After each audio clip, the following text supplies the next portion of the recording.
Invest Africa, proudly brought to you by KPMG.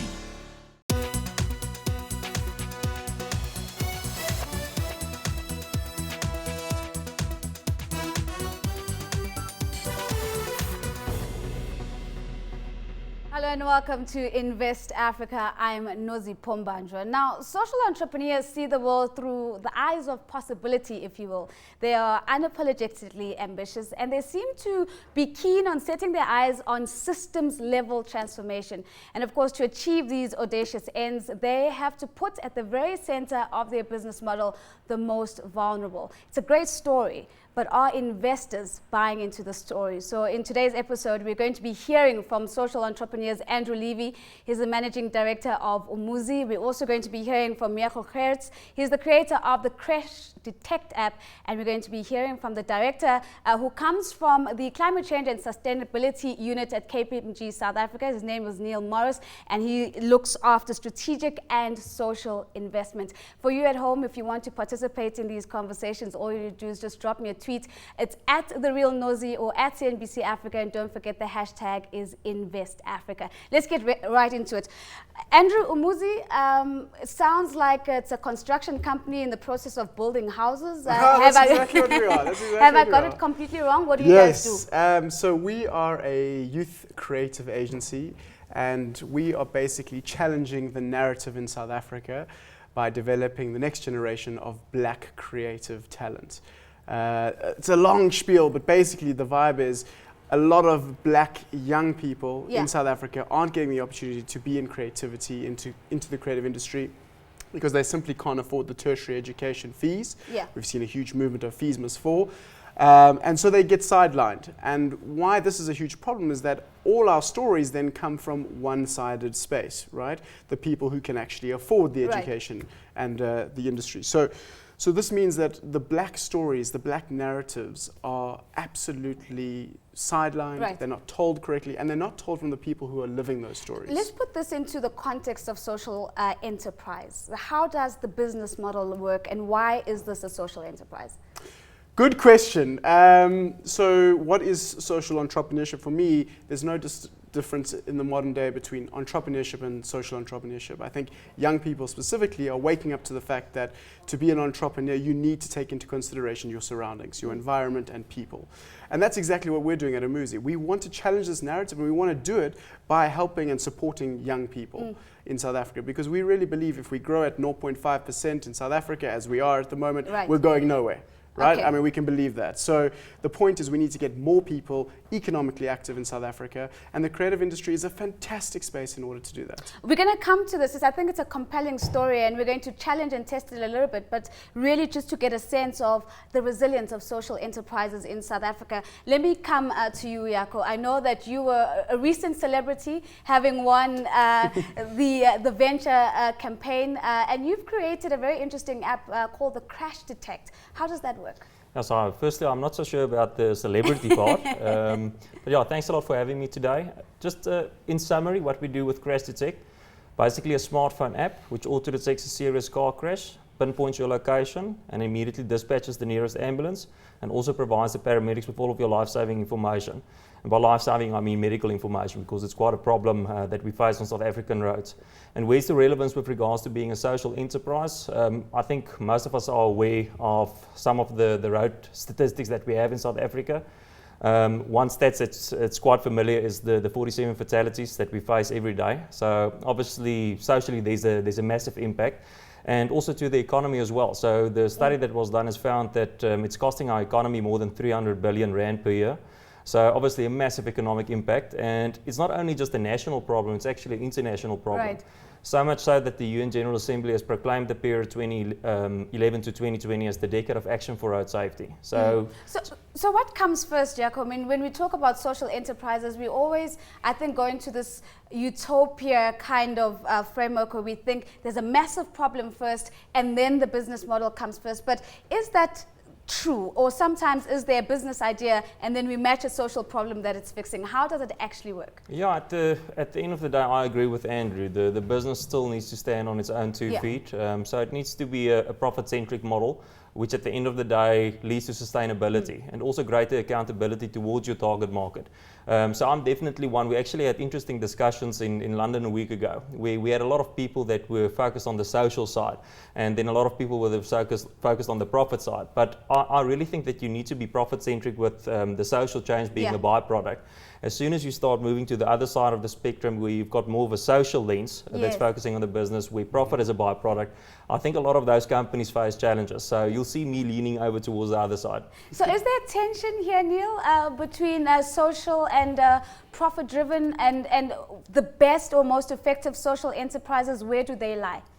Well, I mean, I think it is a challenge. If you make too much profit, then you're a for-profit business, and you'll have your social motives questioned. If you're too socially orientated, you'll be an NGO and you'll be faced with funding constraints.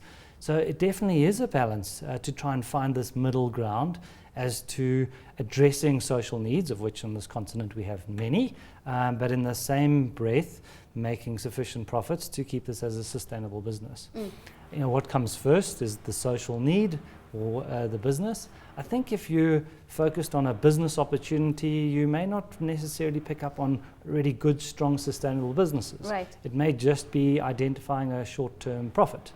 If you can truly understand what the social challenge is, and then build a business that addresses that social challenge, I think that may make your business more sustainable. Neil, what can we learn from some of the insights that KPMG could probably share around social enterprises on the African continent?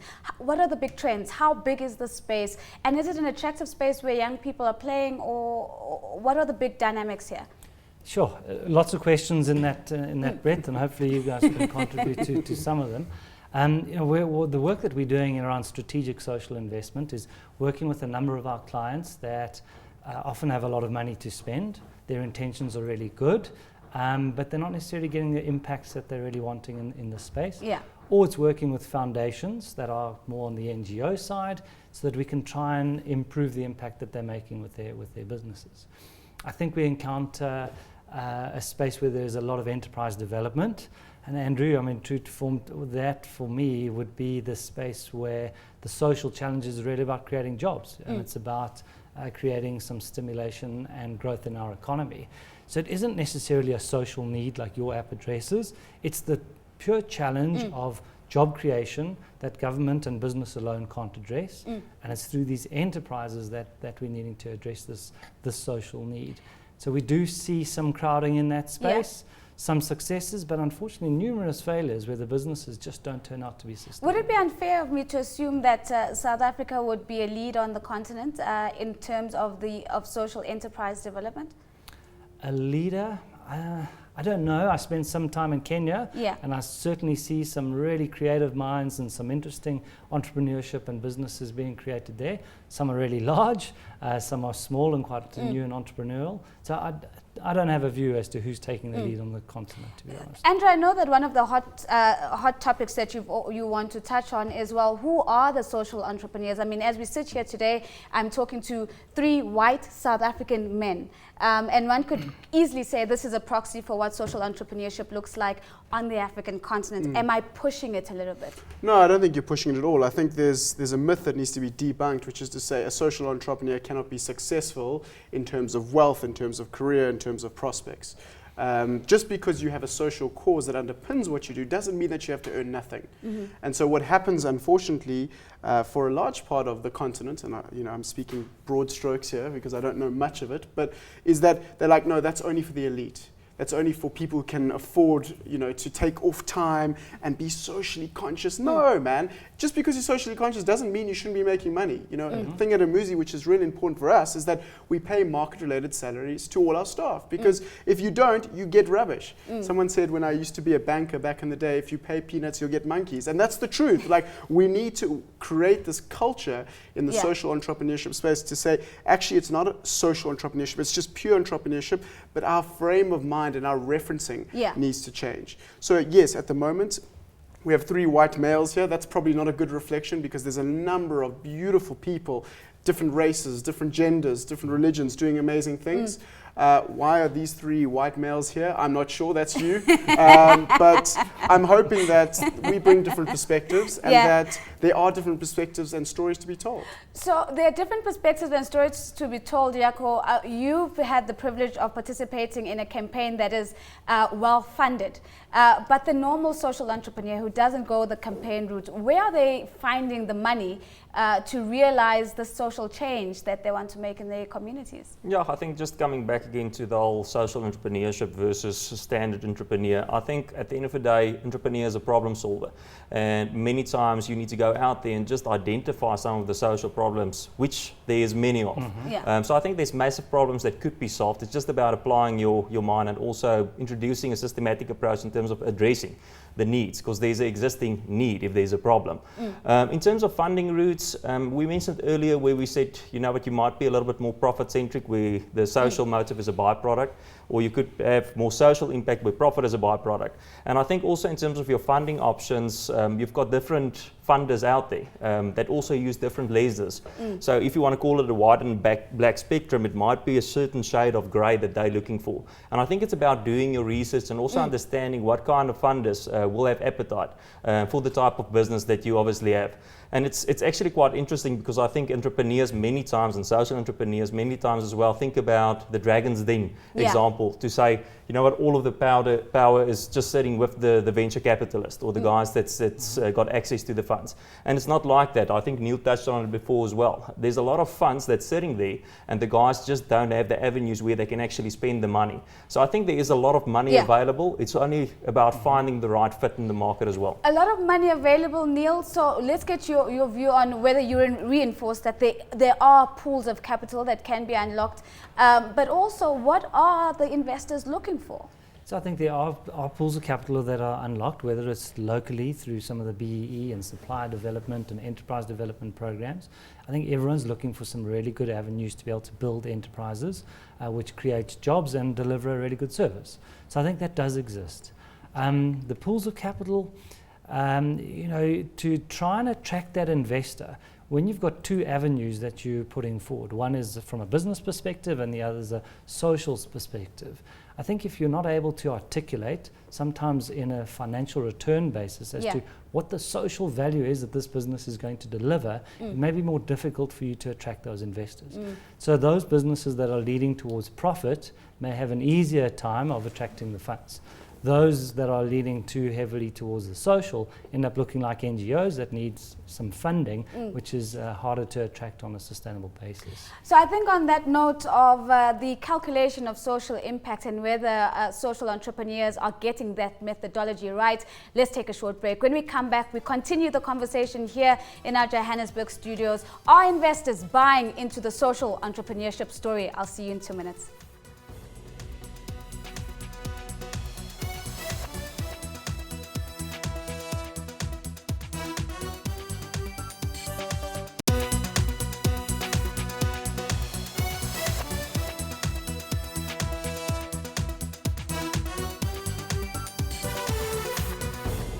Welcome back to Invest Africa. If you've just joined us, we're taking a look at social enterprises and we're asking what investors are looking for and whether social entrepreneurs are up to the task. If you'd like to tweet into this conversation, follow me at @TheRealNozi or at CNBC Africa. And don't forget, our hashtag is Invest Africa. Still with me in Johannesburg, my guests, Andrew Levy, the Managing Director of Umuzi, Jaco Gerrits, the creator of the Crash Detect app, and as well as Director overseeing climate change and sustainability at KPMG South Africa. His name is Neil Morris, and in particular looking at strategic and social investments. Now, before we went to break, Neil raised the point of the methodology around how we measure social impact. And Jaco, I want to bring this back to you because you've just come back from London, and one of the sessions that you looked at is precisely this. How do we measure social impact? Yeah, I think in the entrepreneurship circles nowadays, everybody's familiar with the lean startup methodology, where you go to your target market and you test a couple of your assumptions and pivot if required.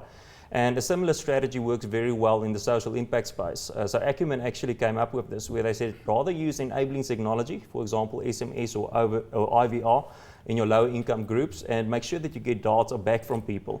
It's very important to understand obviously how many people you're going to reach, but the people that you do reach, what's the impact on the lives of the people that you reach?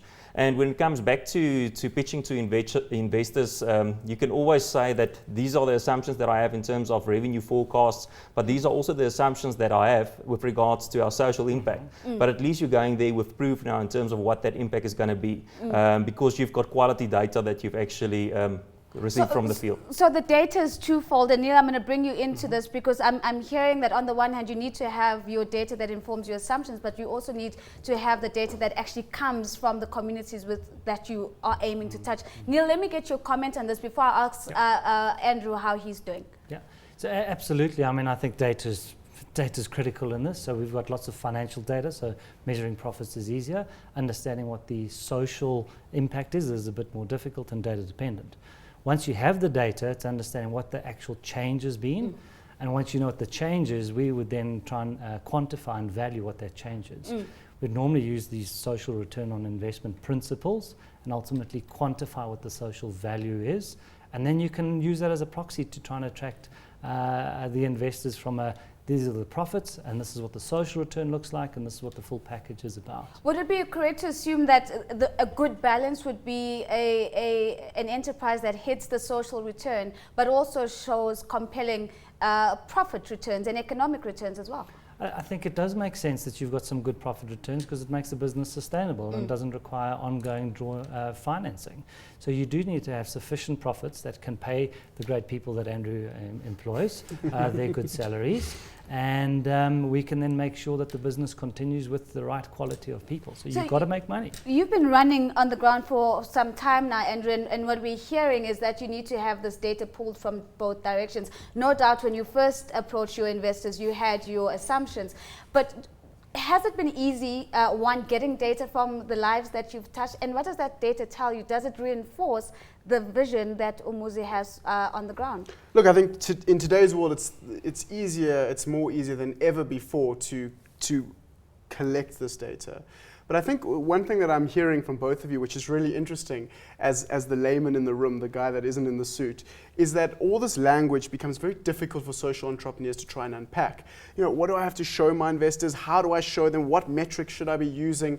And I think that's why I'm very excited about what Umuzi does now, is because we're trying to simplify what we do. We're trying to make it as simplistic to people, not only our investors, but to the people we work with, to say, this is our impact. And really for us, it's twofold. What do we want to do? We want to challenge the narrative so that we use social media, right? How many people are actually seeing the stories that we actually create? How many people are commenting? How many people are sharing? How many people are liking? How many people are debating whether our stories are real? And then on the more depth space that we speak about, how many people that we work with are getting jobs? How many people are actually becoming economic participants? This is what we use as our metrics. It's very simplistic, it's easy. You don't have to have a master's degree in development, economics to actually submit any of these things to a KPMG or an Investec or a Standard Bank. But the point is, this is what they require. Right. And the point for us sitting on the other side of the table is to say, make it as simplistic as possible. Otherwise, you'll spend your entire day doing that and not actually what you want to achieve. I think it's really exciting that we have a creative social enterprise and as well as Crash Detect, which is also but slightly outside of what seems to be the craze, which is these high-tech, quick startup, quick returns social enterprises that have become known for being the winners in the field. Neil, is this an accurate assumption of what we're seeing? I think technology's got a key role to play because there are, as we said, a number of social challenges. And in all that we do, technology can often make it easier and can have quite a broad reach. A piece of work that we just completed in Kenya was working with a company called Safaricom. One of their products is M-Pesa, which is mobile money. What we did for them is trying to quantify what the social value is of the ability to move money between individuals and between businesses. And in the past, you would give your money to a taxi driver and he'd drive it out to the community. What's the value to you socially that you can now move that money with your phone to your gran in a village? And it's data rich, very difficult. 3,000 people need to collect that data to understand. You need a degree in development economics. It is difficult, but fascinating. Yeah. And it really is a sector where we could see huge social reach, lots of social value, low environmental impact, good economic contributions and nice profits. In this instance, the social value was 4 times the profit. So you could see the contribution socially was outweighing what the business was earning from a profit perspective. But yeah, technology, I think, is a good sector to be able to have high social impact, make good returns, and I guess speed to market's also useful in this space. And of course, Jaco, definitely the Crash Detect is an app, and obviously it is based on a solid technology. Was that, do you believe that was a distinguishing factor that allowed you to sort of win the South African leg? How important was that? I think, I really approached it as if you would go to a venture capitalist. So I think there was great confidence in our numbers. So all of the assumptions we put down, I was able to back it up. And I think that was really the important part to me. So on the business side, to say, you know what, this is what we're going to do. These are our distribution channels. This is how we're going to scale the company. And should we attract any investment capital, this is how it is going to be applied. And I think it's important again to realize that even though we are a for-profit entity, with money flowing into the company, it's obviously to enrich the service offering that we have, but secondary to obviously also increase on the social impact we desire us to achieve, to further cut down on emergency response times, to provide better value to the patients, at the end of the day to eventually save lives and also drive down the economic cost. So I think it was a combination of everything, but I think as always you need to be very comfortable with your business, and when it's a social enterprise you need to be comfortable with both metrics, which is both the business and also the social impact that you desire us to achieve. So the social entrepreneurs watching the show who are either in the process of setting up their entities or already have their feet on the ground. Andrew, how do you position yourself as a social entrepreneur so that you're increasingly more attractive to investors? What would you say would be the top 3 focus areas to get you started? Putting me on the spot there, Umuzi. I think that you shouldn't think of yourself as a social entrepreneur. I think you should just think of yourself as a hardcore entrepreneur, a problem solver, as you said. And I think you should, it's a hard slog. Entrepreneurship in South Africa is a very hard slog. We've seen that SME is the way forward in terms of growing our economy. So government is quite excited about that, which is great. It means that there is funding pools out there.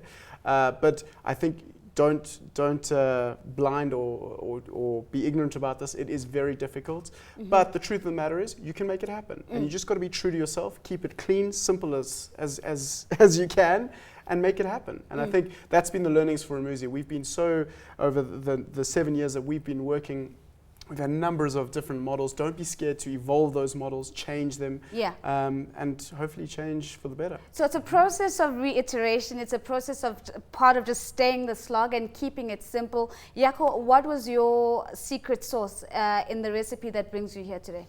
Yeah, I think when it comes back to entrepreneurship, and it's applicable to social entrepreneurship as well, to me there's not really a difference at all.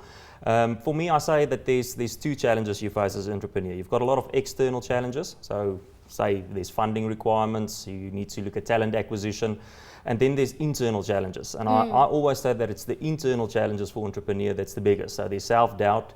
At times you're not sure if it's going to work. You need to be your own and also your biggest motivator. And if you can't have that discussion with yourself internally and be your own motivator, I think that's where a lot of entrepreneurs get it wrong.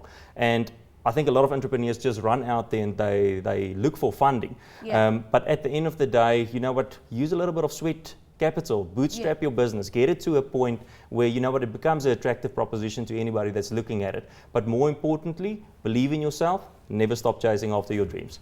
It sounds like we had a motivational seminar, Neil. There's no motivation. It's a hard slog. Believe in yourself and just keep going.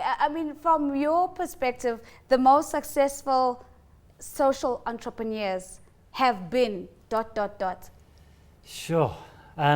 Well, one might be sitting next to me since he's won the most recent award, and I would wager that you probably have a couple of failures before the success. And so one of the most successful entrepreneurs, they must have had a few learnings first. I don't think you get up in the morning, walk out your front door and start a really successful business. That's less likely to be the case. I think, to Andrew's point, it is hard work. You're probably going to try and fail a few times. But it's unlikely that those that are the most determined will consistently and persistently fail. At some point, you'll get the right business with the right social impact, and you then will make a success of it. So Listen, I think the other thing that I wanted to say is that don't try and position yourself as everything to everyone. Right. You spoke about it briefly, but in the beginning of Umuzi, we were like, I remember this classic case. There was an EU grant for 500,000 euros. We were so excited, and you write this thing, you go crazy, and it's literally 75 pages long, and we dropped it in a post box in Pretoria, and we were with another 150 applications. Yeah. And we were like, we put in all this effort for nothing. I mean, that EU grant was absolutely not within our grasp. It didn't have anything to do with what we were doing. And so we learned, be more specific, look for the things that are within your grasp. Also, look for things that work within your industry. So for example, you're talking about driving safety, there's discovery, there's medical health, there's the alcoholic companies who are trying to show a good face. That's kind of where one should be looking for their funding from, not from, I don't know, MTN, just because they've got a nice sticker and they have a huge balance sheet, right? Yeah, and they're in lots of trouble, so not much money for them right now.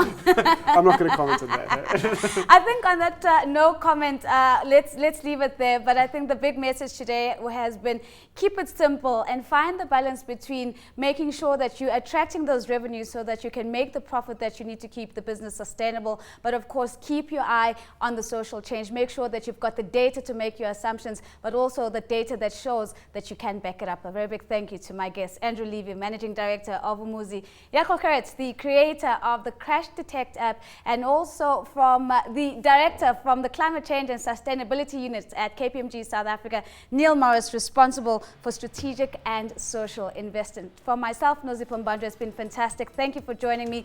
And of course, don't forget, it's hashtag Invest Africa. Let us know what you'd like to see next on the show. Until next time, it's goodbye.